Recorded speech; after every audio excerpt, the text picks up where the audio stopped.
Hello friends, कैसे हैं आप लोग। आशा करते हैं अच्छे होंगे। फिर से आप लोग के बीच उपस्थित है फायरमैन, बिहार फायरमैन की जो आज एग्जाम हुई है उसके सेकंड शिफ्ट के क्वेश्चन के साथ। सेकंड शिफ्ट का क्वेश्चन फिर से मार्केट में आ गया है, तो आप लोग के बीच हम इस क्वेश्चन को लेके उपस्थित हुए हैं। तो चलिए वीडियो स्टार्ट करते हैं। अगर ये आपको हेल्पफुल लगे तो चैनल को लाइक, सब्सक्राइब और शेयर जरूर कीजिएगा।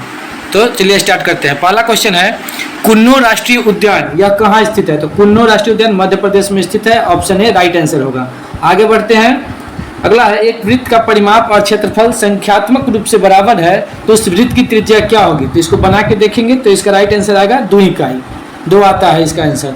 आगे बढ़ते हैं। तीसरा क्वेश्चन है, दो पिंडों के बीच गुरुत्वाकर्षण बल R के निम्न रूप में परिवर्तित होता है। तो इसका होगा, जहां R दोनों पिंडों के बीच की दूरी है तो इसका सूत्र होता है G(m1 m2/r²। तो इसका राइट आंसर होगा 1/r²। Option D right answer होगा। तो आगे बढ़ते हैं। Question number 4, which is the longest dam in India. Bharat का सबसे लंबा बांध है। तो सबसे लंबा बांध है तो इसका आंसर होगा टिहरी बांध, हीराकुंड बांध। ऑप्शन ए होगा। अगर रहता सबसे चौड़ा बांध, सबसे ऊंचा बांध रहता तो टिहरी बांध होता, लेकिन सबसे लंबा बांध है तो हीराकुंड होगा। ऑप्शन ए होगा। आगे बढ़ते हैं। क्वेश्चन नंबर 5 देखते हैं। एक कूलर का अंकित मूल्य 4200 है, दुकानदार ने इसे 3696 में बेचा, तो छूट का प्रतिशत निकालना है। ये तो आराम से आप लोग देख सकते हैं। तो इसका आंसर होगा 12%।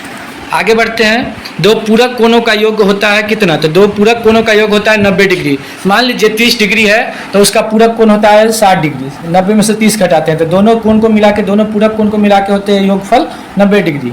आगे बढ़ते हैं। क्वेश्चन नंबर 7, भारत के ग्रामीण क्षेत्रों में किस प्रकार की बेरोजगारी पाई जाती है। तो ग्रामीण क्षेत्रों में मौसमी बेरोजगारी और छुपी हुई बेरोजगारी, जिसे प्रच्छन्न बेरोजगारी कहते हैं, दोनों बेरोजगारी भारत के ग्रामीण क्षेत्रों में पाई जाती है। तो इसका ऑप्शन सी राइट आंसर होगा। आगे बढ़ते हैं। Question number 8, he saw that the clock that stopped. तो डैश में क्या भराएगा, तो he saw that the clock had stopped. Option D right answer होगा। आगे बढ़ते हैं क्वेश्चन नंबर 9 की ओर। भारत की लोकसभा की प्रथम महिला अध्यक्ष कौन थी। तो लोकसभा की प्रथम महिला अध्यक्ष थी, तो इसका राइट आंसर होगा प्रथम महिला लोकसभा अध्यक्ष मीरा कुमार। दूसरी महिला लोकसभा अध्यक्ष पूछता तो सुमित्रा महाजन हो जाता। तो इसका राइट आंसर होगा क्वेश्चन नंबर 9 का मीरा कुमार। आगे बढ़ते क्वेश्चन नंबर 10, डैश जैसे सरल जीवों को यदि कई टुकड़ों में काट दिया जाए तो प्रत्येक टुकड़ा विकसित होकर पूर्ण जीव का निर्माण कर देता है। इसको क्या बोलते हैं, तो उसको ईस्ट बोलते हैं। ऑप्शन ए सही होगा। आगे बढ़ते हैं। साम्यवादी घोषणा पत्र के लेखक कौन थे। तो साम्यवादी घोषणा पत्र के लेखक कार्ल मार्क्स थे। ऑप्शन ए होगा। आगे है क्वेश्चन नंबर 13, भारत में उष्णकटिबंधीय सदाबहार वन कहाँ पाए जाते हैं। तो उष्णकटिबंधीय सदाबहार वन उत्तर प्रदेश में पाए जाते हैं। ऑप्शन ए राइट आंसर होगा। आगे बढ़ते हैं। निम्नलिखित में कौन से राष्ट्रपति सबसे कम समय के लिए पद पर रहे। तो Neelam Sanjiva Reddy. Option A right answer होगा। नीलम संजीव रेड्डी निर्विरोध राष्ट्रपति चुने गए थे और यह सबसे कम समय के लिए राष्ट्रपति के पद पर रहे। आगे अंबेडकर जयंती कब मनाते हैं। बहुत ही लॉलीपॉप क्वेश्चन है, 14 अप्रैल को मनाते हैं। आगे बढ़ते हैं। Question number 16, they thought him that to behave properly. तो ये इसका राइट आंसर होगा हु टू बिहेव प्रोपरली। आगे बढ़ते हैं। क्वेश्चन नंबर 17 है, अभिन्यो कहाँ का प्रमुख कला केंद्र रहा है। तो अभिन्यो फ्रांस का प्रमुख कला केंद्र रहा। ऑप्शन डी राइट आंसर होगा। आगे है, एक समानांतर चतुर्भुज, तो ये मैथ का, इसको देख लीजिएगा। आगे है क्वेश्चन नंबर 20, विश्व स्वास्थ्य दिवस कब मनाते हैं। तो स्वास्थ्य दिवस 7 अप्रैल को मनाते हैं। ऑप्शन डी राइट आंसर होगा। आगे है, ध्वनि सबसे तेज किस माध्यम में संचरित होती है। तो सबसे तेज ठोस में, उससे कम द्रव में और सबसे कम गैस में संचरित होती है। तो ऑप्शन ए राइट आंसर होगा। आगे है क्वेश्चन नंबर 22, वृष्टि छाया क्या है।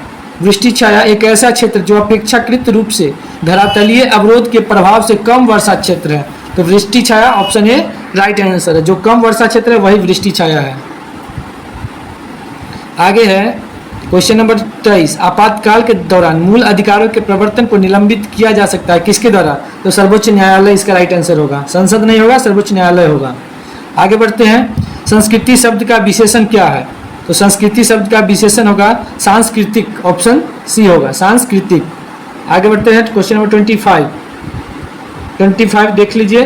26 है, 1 जूल बराबर होता है, 1 जूल 10 की पावर 7 अर्घ के बराबर होता है। तो 10 की पावर 7 अर्घ होता है, नहीं है, तो इसको चेंज कर लेंगे। ऑप्शन देखने दीजिए। 1 जूल होता है 10 की पावर 7 अर्घ, 1 जूल होता है 10 की पावर 7 अर्ग, लेकिन यहाँ ऑप्शन में नहीं है तो इसको लिखेंगे 1 जूल बराबर होगा 1 न्यूटन मीटर। कैसे होगा? तो 1 जूल 10 की पावर 7 अर्ग होता है, तो जूल कार्य का मात्रक जूल है और कार्य W बराबर Fs होता है, तो F मतलब बल, तो बल कैसा मतलब न्यूटन, S विस्थापन होता है न्यूटन मीटर, तो 1 जूल बराबर होता है 1 न्यूटन मीटर। आगे रीजनिंग है, बहुत इजी रीजनिंग है। दो पहले में 3 जोड़ा गया, फिर 5, फिर 7, फिर 9, फिर 11, तो फिर 13 जोड़ेंगे तो 37 और 13 कितना होगा? 50 होगा। ऑप्शन ए राइट आंसर होगा। क्वेश्चन नंबर 27 का ए होगा, 26 का भी ए होगा। आगे बढ़ते हैं। विफलता का विपरीतार्थक शब्द क्या है? तो विफलता का विपरीतार्थक शब्द है सफलता। ऑप्शन नंबर बी सही होगा। विफलता का उल्टा क्या होता है? सफलता। आगे है acid rain is caused by the oxides of किसका? अम्लीय वर्षा होता है SO2 NO2, मतलब सल्फर डाइऑक्साइड और नाइट्रस डाइऑक्साइड। तो ऑप्शन डी SO2 और NO2 सल्फर और नाइट्रोजन होगा। ऑप्शन डी राइट आंसर होगा। तो ये 29 क्वेश्चन अभी तक हो चुका है। 30 नंबर देखते हैं। द्वितीय विश्व युद्ध का तात्कालिक कारण क्या था? तो द्वितीय विश्व युद्ध का तात्कालिक कारण था पोलैंड पर जर्मनी का आक्रमण। द्वितीय विश्व युद्ध हुआ था 1939 से 1945 को। 1 सितंबर 1939 को शुरू हुआ, 2 सितंबर 1945 को खत्म हुआ। इसमें 61 देशों ने भाग लिया था। पोलैंड पर जर्मनी का आक्रमण, इसीलिए दूसरा विश्व युद्ध हुआ था। आगे है किस विटामिन की कमी से एक स्कर्वी रोग होता है? तो स्कर्वी रोग विटामिन सी की कमी से होता है। बार बार स्टूडेंट बोलते हैं कि अब जो भी एग्जाम्स होते हैं उसमें लूसेंट से क्वेश्चन नहीं पूछा जाता है। बहुत ही स्टूडेंट का यह कमेंट होता है कि सर अब लूसेंट पुराना बुक हो गया, इससे नहीं होता, इससे नहीं पूछा जाता है। लेकिन कुछ नहीं है, मास्टर बुक अभी भी लूसेंट बुक है। तो जो भी न्यू स्टूडेंट खास के जो मैट्रिक इंटर करके जो अभी तैयारी शुरू की है वो पहले लूसेंट को एकदम उस पर फोकस करें। बाद बाकी जितना प्रकाशन है आप दुनिया का कुछ भी पढ़िएगा उससे कोई फर्क नहीं पड़ता है, लेकिन उससे आपका तैयारी अच्छा होगा। लेकिन लूसेंट पहले बेस बनाइए, क्योंकि इस एग्जाम को देने से यही लगता है कि 70 से 80% क्वेश्चन आपको सिर्फ लूसेंट जीके में कवर कर लेगा। कुछ एक आध दो क्वेश्चन है जो नया है, बाकी 90% तो हम बोलेंगे जो कि सब लूसेंट का क्वेश्चन है। आगे बढ़ते हैं। Question number 32। गैलीलियो ने किस यंत्र की खोज की? तो टेलीस्कोप की खोज गैलीलियो ने की थी। आगे है झारखंड में झूम कृषि को क्या कहते हैं? तो इसको पामलू कहते हैं। तो ये वीडियो बड़ा हो रहा है, इसके लिए हम लोग यहीं पे इसको रोक रहे हैं। 33 क्वेश्चन कंप्लीट हो गया है। आप लोग अगर अच्छा लगे तो चैनल को लाइक, सब्सक्राइब और शेयर जरूर करें, क्योंकि शेयर करना एकदम जरूरी है। तो आप लोग चैनल को खूब शेयर करें। मिलते हैं अगले वीडियो में।